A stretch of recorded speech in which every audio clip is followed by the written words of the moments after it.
월요일 초선열전 시간입니다. 오늘도 여야 초선 의원들과 정치 현안들 함께 살펴보겠습니다.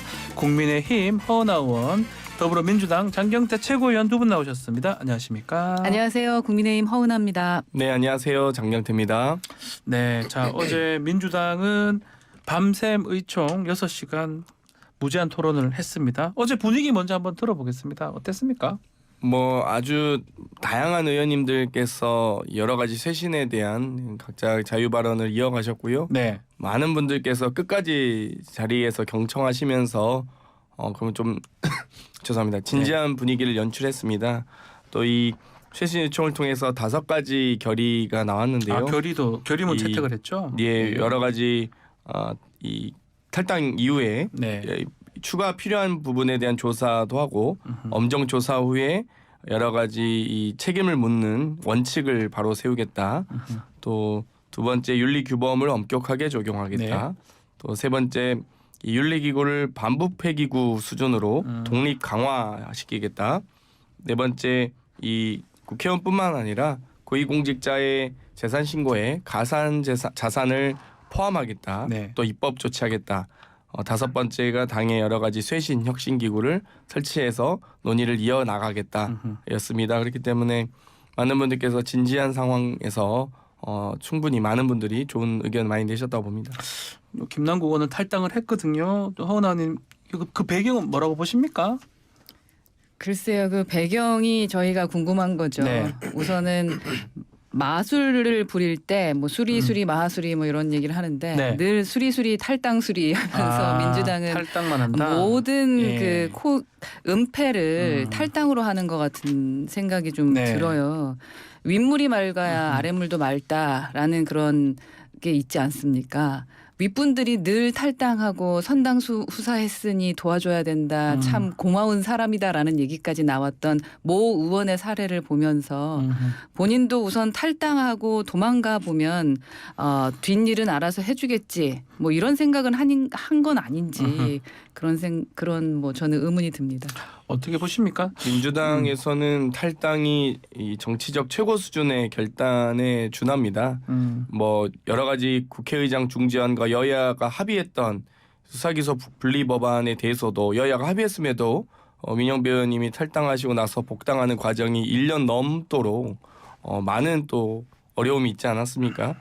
그런데 지금 1년도 남지 않은 상황에서 민주당에서는 1년 내 복당이 사실상 쉽지 않고요. 불어대고요.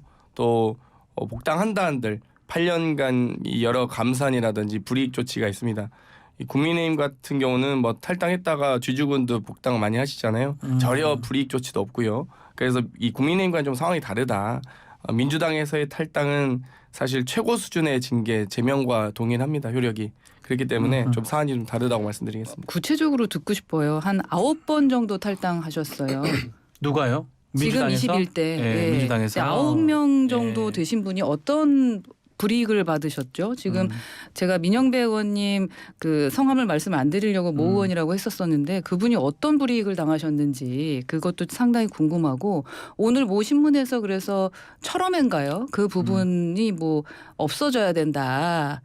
라는 얘기까지 나오는데 민영배 의원 같은 경우 무소속으로도 그 활동 계속하시면서 거의 민주당 의원으로 활동하셨고 그 외에 8분 의원도 마찬가지는 지금 이제 나가 계신 송영길 전 대표라던가 이제 나가게 된 김남국 의원을 제외하고 지금 예를 들 수가 없으니까 나머지 분 중에 어떤 분이 피해를 봤죠? 민영배 의원님 같은 경우는 단순 이 탈당이 아니었고요. 이 여야가 합의했던 이 여러 입법 사안에 대해서 국민의힘이 일방적으로 파기한 것에 대한 항의 표시였습니다. 그렇기 때문에 여러 가지 현재에서도 저는 충분히 그 사정을 감안했다고 보고요. 또 여러 가지 1년간 복당이 사실상 어려웠습니다. 그만큼 저희는 허들이 매우 높다 다시 한번 말씀드리겠고요. 1년이 넘어서야 겨우 여러 총선하고 좀 관계를 지도부의 요청에 의해서 지은 복당이 거네요. 됐습니다. 지금 김남국 의원 같은 경우는 탈당하면 이제 총선 전에는 복당이 지금 어렵다 이 총선 말씀이에요? 1년도 남지 않았기 때문에 저는 쉽지는 않다고 봅니다. 쉽지 않다. 그러니까 네. 이 문제에 대한 심각성을 너무 모르시는 게 그냥 탈당해서 본인의 총선만 생각하면 되는 겁니까? 그 김남국 의원의 잘못으로 인해서 지금 국회 자체 명예가 실추됐고 국회의원이 이제 입법기관으로서 활동하는 부분에 대해서 이제 자기 주머니 채우기 위한 입법기관이냐라는 오해를 받기 시작했고 또 더 벌어서 코인당 하는 더벌어 코인당이라는 더불어민주당이 그런 희화화되고 있습니다. 이러한 문제들은 그냥 어떻게 해결하시려고 그러죠. 그리고 정치에 대해서 희망을 갖는 게 청년 정치, 젊은 정치 아니었습니까? 그런데 그러한 청년 정치에 대한 기대마저도 사라지게 하는 아주 큰 잘못들을 했었는데 그 모든 것들은 그럼 남은 자들이 해결해야 되는 겁니까? 탈당해버리면 그분의 그냥 공천만 우리가 걱정해줘야 되는 겁니까? 전혀 그렇지 저는 않고요. 그게 좀 이해가 안 됩니다. 그 여러 가지 네. 좀 과한 의혹 제기도 있었고 공세도 있었습니다. 또 사실관계를 명확하게 확인해야 될 부분도 있기 때문에 그런 부분들은 또 개인 자격으로 충분히 성실하게 국민께 저는 당연히 소명해 나가야 된다 생각하고요. 또 본인도 그럴 거라고 봅니다. 그렇기 때문에 방금 말씀하셨듯이 여러 가지 당 차원에서의 이 정당이라는 여러 가지 이 저희가 논의 과정에서 이 개인이 소명해야 될 부분과 당이 소명해야 될 부분이 있는데 당 차원에서는 어찌되건 최고 수준의 징계를 한 것과 다름없다 말씀드리고 싶고요. 네. 징계가 지금 뭐 아니죠. 스스로 탈당. 그렇게 따지면 스스로 김구 선생님을 폄하하거나 이 제주 4.3을 폄하했던 태영호 최고위원에 대해서 당원권 정지 3개월밖에 안 준 그리고 김남국 의원에 대해서 지금 언론 보도를 제가 인용해서 말씀드리겠습니다. 네. 뭐 9억 정도라고 하는데 지금 현재 가지고 있는 보유 코인은요.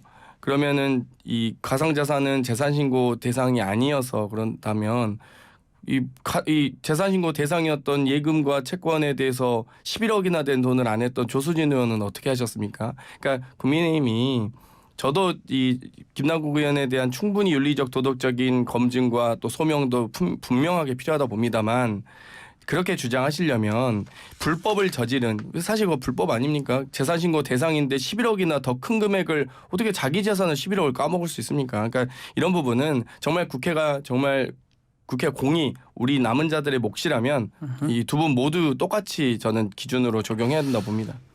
그러니까 네. 이게 뭐 어떤 물타기를 하고 너가 더 못했다 내가 더 못했다 이런 거 지금 따지기를 국민들이 희망하시는 건 아닌 것 같고요. 저희 당의 문제점들은 제가 지속적으로 비판하고 있고 그 부분에 대해서는 시정되어야 된다라는 네. 말씀을 드리고 있는 것처럼 저는 민주당에도 같은 마음으로 저희 21대 국회가 최악이었다라는 말은 듣지 말아야 되지 않겠습니까? 그런 차원에서 지속적으로 말씀드립니다. 이 전수조사라든지 뭐 그런 얘기도 나오고 있거든요. 모든 국회의원들이 이제 가상자산 관련해서 화폐 관련해서 좀 내자 이런 얘기하는데 그 부분은 어떻게 두 분 보십니까? 전 100% 찬성합니다. 아, 동의하십니까? 예, 빠르게 했으면 좋겠다라는 아. 생각이고요. 국회의원뿐만 아니라 보좌진들도 이번에 보좌진까지요? 네, 같이 전수조사 다 어. 하는 것이 옳다라고 생각합니다. 뭐 어제 의총에도 그 얘기가 저희 나왔다고 들었거든요. 고위공직자 재산신고 예. 입법 조치할 테니까요. 국민의힘에서도 고위공직자라 함은 뭐 국회의원 보좌관까지 포함이니까요. 4급 네. 이상.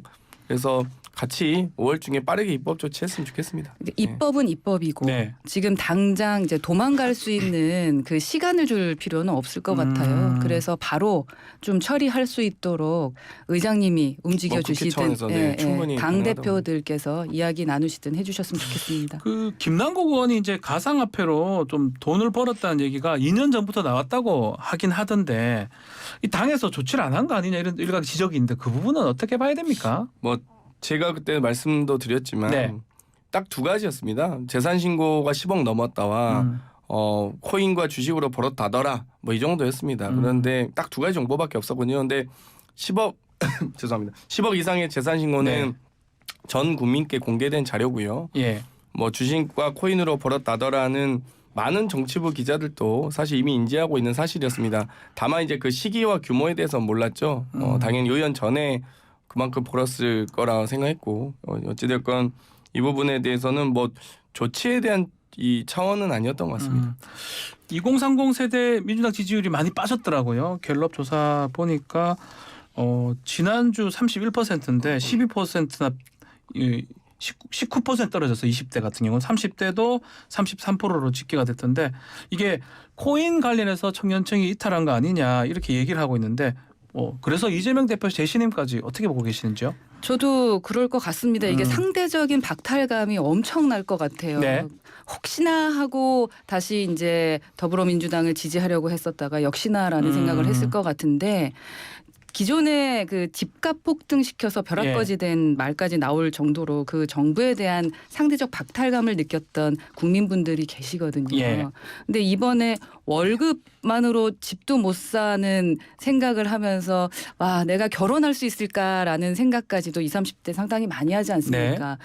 그런데 누구는 명예를 얻는 그 봉사자리라고 생각하는 국회의원이 들어가서 막 그 사실인지 아닌지 모르겠으면 확인해봐야겠지만 60억, 100억 뭐 이렇게 벌었다. 그것도 앉아서 의원 월급은 월급대로 세금 다 받아가면서 또 네. 흑수저라고 강조했던 청년 정치인이 실제로는 기성 정치인보다 어쩌면 더 비윤리적이고 위선적이다라는 생각을 했기 때문에 청년들이 이탈할 수밖에 없지 않을까 하는 생각이 들고요. 이번에 뭐 김남국 의원 덕분에 가상화폐라던가 뭐 코인 이런 부분 공부 많이 하시고 혹시라도 많은 분들 그 시장 들어가서 또 피해 보실까 봐 저는 좀 걱정이 많이 됩니다. 걱정이 오히려 네. 된다. 돈을 벌면 좋을 텐데 그 교육을 좀 많이 시켜주는 게 차라리 좋을 것 같아요. 김남국 의원이. 그 이재명 그래 대표 재신임은 어제 혹시 거기도 좀 나왔습니까? 의총하면서도 얘기가 좀 나왔나요? 그렇지는 않았고요. 예. 여러 가지 이제 당 쇄신 방안에 대한 여러 의견들이 있었고요. 2030 같은 경우는 지금 자산 형성의 사다리가 매우 취약한 예. 상황입니다. 그렇기 때문에 좀 이 여러 가지 경제 활동에 대한 폭을 넓혀줄 수 있는 또 정부 차원에서의 지원도 매우 중요하다 보고요. 또 당연히 이 사안에 대해서 상대적 박탈감이 컸으리라고 봅니다. 그렇기 때문에 저희도 그 부분에 대해서는 다시 한번 송구한 마음으로 또 여러 의정 활동을 통해서 저희가 보답하도록 하겠습니다. 지도부 책임론이 좀 나오던데 그 부분에 대해서는 이제 지도부에 계시니까요. 뭐 일단 두 가지 건에 대해서 논의가 있는데요.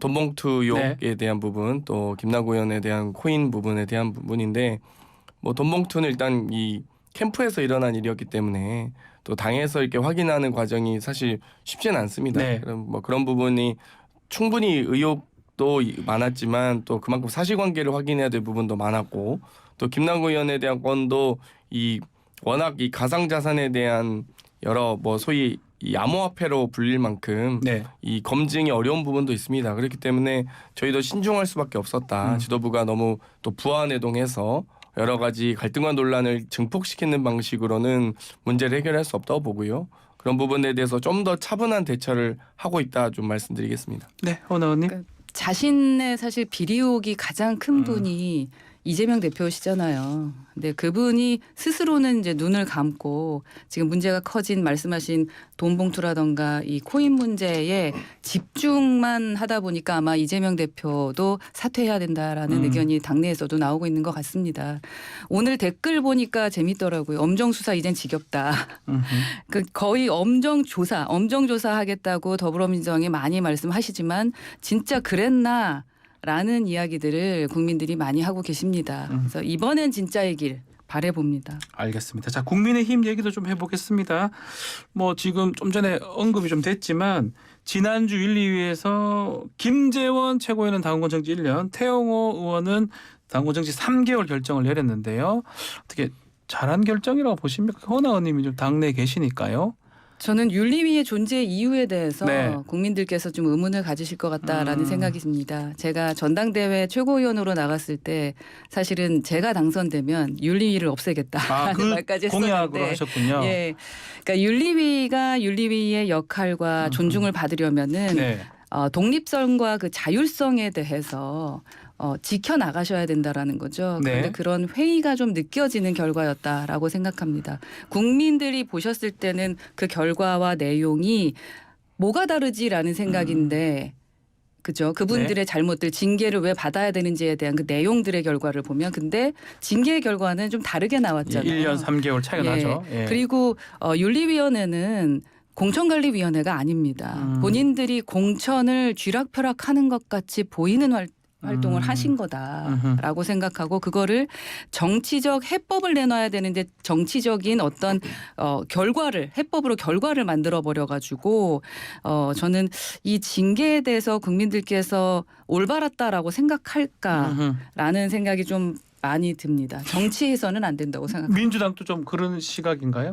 뭐 두 가지는 확인되지 않았나 이런 생각이 드는데요. 뭐 태영호 의원 같은 경우는 비장의 무기가 있는 것 아닌가라는 저는 비장의 무기가 있을 상당히 것이다. 확신이 드는 게 태영호 의원에게는 최고위원 사퇴 딜이 있었지만 김재현 최고위원에겐 딜은 없었지 않았나라는 생각이 듭니다. 어찌됐건 김재현 최고위원은 말이 최고위원이지 사실상 내년 총선 출마는 불가능해졌고요. 예. 당원권 정지 1년이기 때문에 태영호 최고위원은 지금 최고위원은 아니지만 현역 의원을 신분을 유지하면서 소위 내년 출마는 가능하게 당원권 네. 3개월 정지이기 때문에 완전 극명히 다르지 않습니까? 사안 자체는 태영호 최고위원 사안이 훨씬 더 강합니다. 그런 부분이 하나 있고요. 두 번째는 윤리위가 사실상 공천 심사를 시작했다라고 예. 봅니다. 그러니까 이 당원권을 얼만큼 정지하냐에 따라서 윤리위가 사실상 이 총선 출마할 피선거권을 이 쥐락펴락하고 있는 것이거든요. 그리고 또 최고위원도 이렇게 징계를 주는데 일반 국회의원들에겐 더 엄격히 적용할 가능성이 매우 높다라는 또 경고도 될 수 있습니다. 그렇기 때문에 아마 좀 더 많은 이 국민의힘 내에서도 사실상 공포 정치가 시작이 아닌가 이런 생각이 들었습니다. 자, 후임자는 어떻게 되는 겁니까? 후임자 이제 거리된 상태니까 네, 태영호 최고위원 자리. 예. 보궐 선거를 하겠죠. 이게 뭐 가반 찬성으로 된다 하기도 하고 뭐 선출 다시 하기도 하고 여러 가지 방법이 있다고 하던데 그걸 지도부에 정한다고 하긴 하던데요. 네, 오늘 선관위 만들어지면은 그다음에 이제 전국위에서 네. 투표를 통해서 하겠죠. 예, 어떻게 생각이 있으십니까? 허은하 의원님도? 고민이 되기는 네. 합니다만 네. 저는 출마하지 않을 생각입니다. 왜냐하면 나가서 좀 바른 소리 하고 어떻게든 바로 잡아보자라는 마음을 갖고는 있습니다. 네. 내가 당선이 됐었다면 어땠을까라는 고민을 왜 안 했겠습니까? 그런데 예전에, 예. 그러한 제 진정성을 믿어줄 수도 기도 힘들 것 같고 네. 또한 지금 뭐 단수공천 얘기도 좀 나오고 한 명으로요? 예. 그리고 뭐 여러 가지에서 지금 완전히 무언가 새로운 시작으로 우리 김기현 대표께서 앞으로 우린 낙하산 공천은 없다. 이젠 당정일체론에 대해서 나는 결별을 선언한다라고 말씀하시면서 좀 상향식 공천 모든 것은 경선을 한다라는 식의 발언을 해주시거나 약속을 해주시면서 완전히 판을 흔들어 네. 놓을 수 있다면 제가 아닌 누가 가서라도 아마 국민 목소리 따를 수 있는 그러한 최고위원이 들어가시게 될 거고 네. 또 현재의 지도부도 이제는 국민 목소리 위주로 그 눈높이를 맞추게 되지 않을까 하는 생각은 해봅니다. 알겠습니다. 뭐 국민의힘 얘기는 이 정도 하고 간호법 관련해서 지금 좀 점점 대치가 강해지고 있습니다. 이 찬반 단체 모두 지금 단체 행동을 예고한 상태고 결국은 대통령의 거부권 행사 여부가 지금 주목되고 있는 상황인데 어떻게 보십니까? 우선은 뭐 지금 간호사분께서 단식 6일째 하고 계시는 것 같은데 네. 이 간호법이라는 게 정치적 영역으로 와버려가지고 이렇게 간호사분들의 저희가 간호사분들의 처우 개선에 반대하는 지도 않고 국민도 마찬가지입니다. 네. 그러한 정치인이 없음에도 불구하고 너무 다들 이렇게 싸움으로만 가고 있는 것 같아서 너무 죄송하다라는 생각이 듭니다. 그런데 지금 현재 그 간호법 자체의 내용이 통과시키기에는 조금 어렵습니다. 내용이 어렵다. 예, 기본적으로 예. 지금 간호사분들이 말씀하시는 그 내용들도 담겨져 있습니다만 그렇지 못한 또 다른 파장이 일어날 수 있는 부분이 있는 것이 사실입니다. 제가 뉴스킹에 나와서 여러 번 얘기하지만 방송법도 마찬가지였거든요. 3년 내내 서로 이야기했지만 포장지만 같을 뿐 내용이 완전히 달랐습니다. 네. 그러한 것을 알면서 그걸 통과시킬 수는 없습니다. 제가 방송법을 냈던 사람 입장에서 네. 간호법도 들여다봤을 때 그러한 부분이 없지 않거든요. 그래서 저는 조금 더 조율하고 진행이 됐으면 좋겠는데 현장에 계신 분들끼리의 그 싸움을 저희가 잘 어떻게든 정치해서 이렇게 문제가 없도록 협치하고 결과를 만들어내야 되는데 그걸 못해서 좀 뭐 안타깝고 속상합니다. 알겠습니다. 예, 대통령 거부권 행사는 어떻게?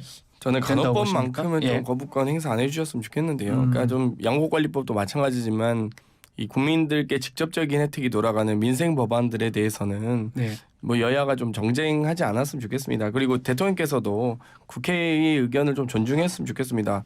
간호법 같은 경우는 여러 가지 간호사 처우 개선을 위한 부분이라든지 이 평균 근속 기간이 7년 5개월밖에 안 되는 소위 숙련 간호사를 양성하는 부분이라든지 여러 간병 통합 서비스, 앞으로 요양 체계의 확립 이런 부분들 좀 고령화 사회를 대비하는 매우 중요한 부분이거든요. 그렇기 때문에 저는 뭐 조금 이견이 있으시면 거기에 대해서 나중에 개정안도 내시고 법이 완벽할 수는 없지 않습니까? 그렇다 할지라도 우리가 지금부터 이 고령화 사회의 여러 가지 요양 시스템, 이 간병 시스템 또 간호 전문화 등도 같이 좀 논의했으면 좋겠습니다. 그거는 맞는 네. 말씀이에요. 그건 논의돼야 좋죠. 된다. 근데 논의돼야 된다? 지금 네. 그 안에 제가 갈라치기하고 서로 싸우시는 게 싫어서 제가 이걸 말씀을 안 드렸었던 건데 간호조무사 차별법이라고 간호사 분들은 말씀하시고 신카스트 제도 도입이다라고까지 계급, 말씀하실 예. 정도로 있거든요.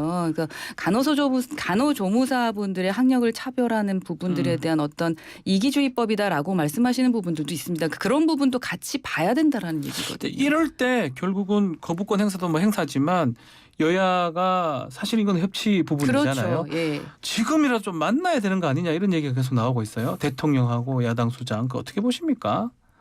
저는 만나셨으면 좋겠습니다. 만났으면 좋겠다. 예. 네, 만나셔서 뭐라도 얘기가 좀 돼야 되는 거 아니냐. 네, 저희가 지금 외교 나가서 한미 강화하고 또 일본하고도 셔틀 외교하면서 오늘도 네. 뭐 기시다가 이제는 윤석열 대통령에 대한 뭐 믿음 뭐 이런 얘기까지 네. 많이 인터뷰하셨는데 외교만큼 우리 야당 대표 만나서 만나라 외교나 이 민생 법안 같은 경우는 민생 법안 만나서 음흠. 과감하게 좀 해결을 직접 좀 해주셨으면 좋겠다라는 게 제 마음이고 국민 마음일 것 같아요. 장공채 의원님, 그럼 빨리 박강원 원내대표라도 좀 만나는 거, 뭐 국회의장 주제로 볼 수 있다 제안이 더 들어갔다 하거든요. 그 부분 어떻게 보십니까? 뭐 이미 박광원 원내부터 많이 제안이 왔었고요. 네. 저는 일단 근데 예를 들면 국민의힘도 마찬가지입니다. 예. 그러니까 윤재욱 원내대표는 참석하고 김기현 원내대표는 빼고 갈 겁니까? 그러니까 그거 자체도 좀 말이 안 되고요. 여러 이 당의 시스템상 그러니까 입법부의 시스템상 네. 당 대표와 원내대표 그리고 정책의장까지 함께 같이 논의를 심도 깊게 하는 자리가 있었으면 좋겠고요. 네. 저는 허은 의원님 말씀대로 저는 간호법에 대해서 저도 그 간호조무사 학력에 대한 부분 좀 저도 우려는 있습니다. 네. 그러면 이 법은 제정법이잖아요. 간호법을 먼저 제정을 해놔야 나중에 그런 의견들을 개정안으로 내주시면 충분히 좀 논의할 수 있다 봅니다. 그러니까 좀 법은 완벽할 수 없거든요. 그러면 예. 충분히 또 이 입법 과정에서 여러 개정안들이 나오면서 또 여러 협회 측의 여러 제안들도 함께 수렴해 가면서 좀 더 완성된 안을 만들어 갔으면 좋겠습니다. 이게 알겠습니다. 하나가 아니어서 말씀드리는 거고 박강원 원내대표님도 너무 이재명 대표 눈치 보지 말고 만나시라. 네, 우선은 만나셨으면 좋겠습니다. 왜냐하면 알겠습니다. 원내 문제잖아요. 그러니까 원내대표 둘하고 대통령하고 세 분 만나셔서 이러한 법안 문제들이든 민생 관련된 부분 좀 해결해 주셨으면 좋겠습니다. 네. 자 마지막으로 이 포털 네이버나 다음 포털이 인공지능 기반 키워드 추천 서비스 도입 추진한다라고 하는데 이게 또 실시간 검색어 서비스 예전에 폐지했다가 다시 부활하는 거 아니냐 이런 얘기 나오는데 장 의원님 어떻게 보십니까? 뭐 여러 가지 이제 실시간 검색어 서비스가 2020년, 21년에 여러 논란도 있었습니다. 뭐 여론 조작이다, 네. 어쩐다. 근데 뭐 저는 이제 소비자들의 여러 가지 알 권리라든지 소비자들이 또 폭넓은 서비스를 이용할 권리는 있다고 봅니다. 그렇기 때문에 뭐 공정하게만 알고리즘을 잘 짜주시면 뭐 이거 자체를 막 문제 삼거나 거부할 이유는 없지 않나 이런 생각이 듭니다. 허은하님 의원님. 네, 기업의 어떤 자율적 영역이고 사실은 어느 기업이든 본인들의 뭐 매출과 이런 부분을 고민할 수밖에 없을 겁니다. 근데 그리고 또 국민들 입장에서 소비자 입장에서도 긍정적 효과도 있었습니다. 네. 그런데 이게 없어졌었던 게 그 여론 조작하고 정치 편향성, 뭐 상업적 이용 이런 논란이 있으면서 폐지가 됐었던 거거든요. 네. 근데 그런 부작용들을 어떻게 해소하느냐 그 부분에 대한 것이 조금 얘기가 돼야 국민들께서 동의하시게 될 것 같다라는 생각이고 그리고 원하는 분들 지금 뭐 시그널이라는 걸로 해서 원하면 다운받아서 벌써 이거 순위 볼 수 있더라고요. 그러니까 그러한 부분들을 조금 지금 이제 업체가 이제 밝혔지 않습니까? 정치랑 사회를 제외한다 뭐 이런 거 얘기하고 또 다시 뭐 분열하고 대결의 장이 되지 않도록 노력하겠다 뭐 이런 거 말씀하셨는데 그렇게 될까 우려하는 부분을 서로 해결하는 그런 또 소통이 되어야 될 것 같습니다. 알겠습니다. 자, 오늘 초선열전 여기서 마무리를 하겠습니다. 두 분 감사합니다. 허은하 국민의힘 의원, 장경태 더불어민주당 의원 두 분 감사합니다. 감사합니다. 감사합니다.